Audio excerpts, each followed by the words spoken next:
And welcome to the first 100 days. I'm Martha McCallum. The controversy over Donald Trump's election hasn't taken a breather since November the 8th, and it's getting even more raucous, as it turns out, as the president-elect prepares for the biggest moment of his life. This Friday at high noon on the steps of the U.S. Capitol, where 44 others have gone before him, he will take the oath of office for the highest office in the land.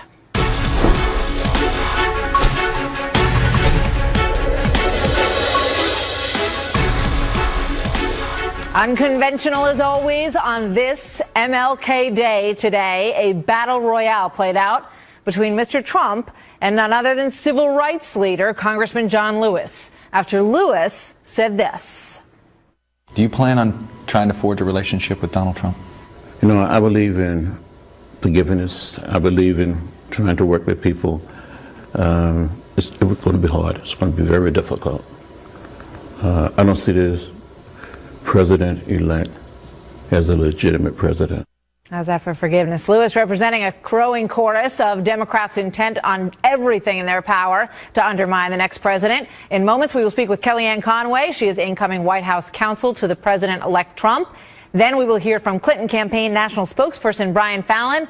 But first, let's go to our man in Washington, Ed Henry, live in the nation's capital to lay it all out for us. Good evening, Ed. Good evening, Martha. When Donald Trump left the door open to not accepting the legitimacy of a Hillary Clinton win, you will remember the Democratic nominee declared it was horrifying, she said. Now Congressman John Lewis and other Democrats don't seem so horrified. At least 30 of them now boycotting Friday's swearing in. Lewis did the same in 2001, we should note, and now actually declared in a Miami speech that on this day, honoring Dr. King, the nation needs, quote, more love, not hate. Ironic, since Lewis did not have much love for Mr. Trump this weekend, saying he was not a legitimate president and thus would not work with him. New York Times columnist Paul Krugman went even further, asking, quote, is it okay morally and politically to declare the man about to move into the White House illegitimate? Yes, it is. In fact, it's an act of patriotism.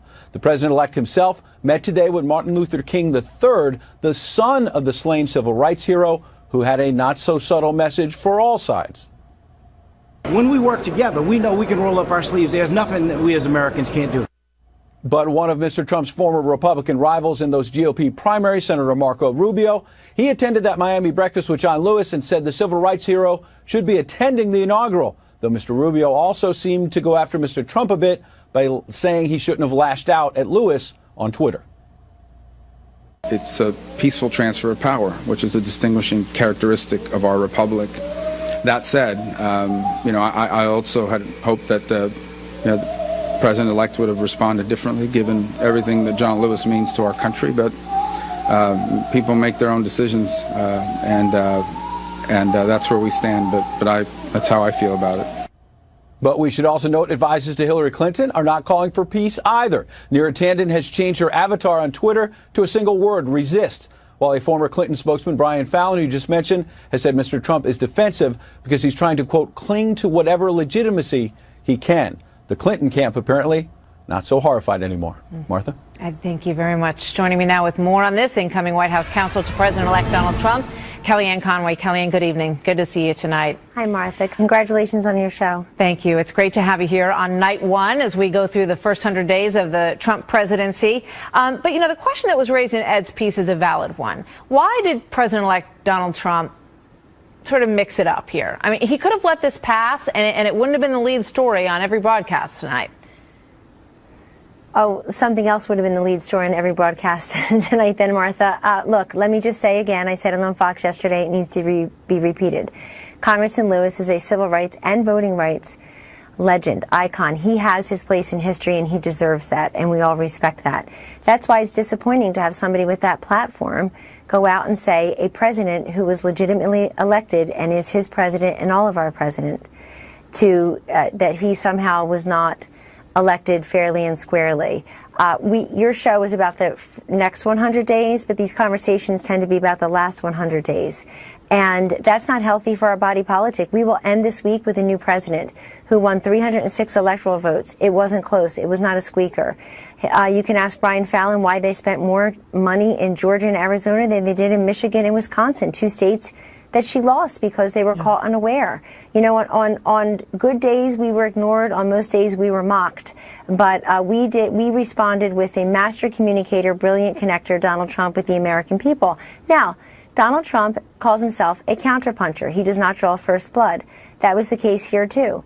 You can respect Congressman Lewis's vaunted place in our history and still defend yourself and wonder why in a week that starting off a week where you end up being the President of the United States, he has to say that about your election. The Hillary people have tried every excuse, Jim Comey, Russian hacking.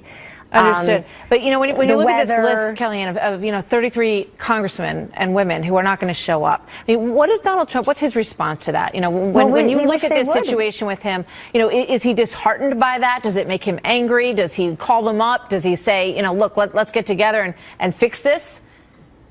I was with him today. He wasn't angry at all. In fact, he was very heartened that the son of Martin Luther King Jr.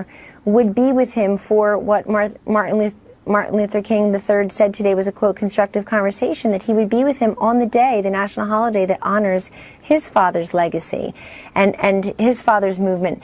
And so that is the way Donald Trump is celebrating Martin Luther King Day. He met with the son, and his son came out and told the media, Martha, that they had a great conversation. He thinks that both sides were a little in the heat of the moment on the other issue you're mentioning, and that moving forward, we have to work to solve the problems of our nation. Something that you will hear as a theme from Donald Trump this week, Inauguration Week, and you will know from moment one of his presidency, he's a man of action. And let me say something else. Martin Luther King III today said that his father would be very dismayed to see 50 to 60 million people in poverty. Right. We agree.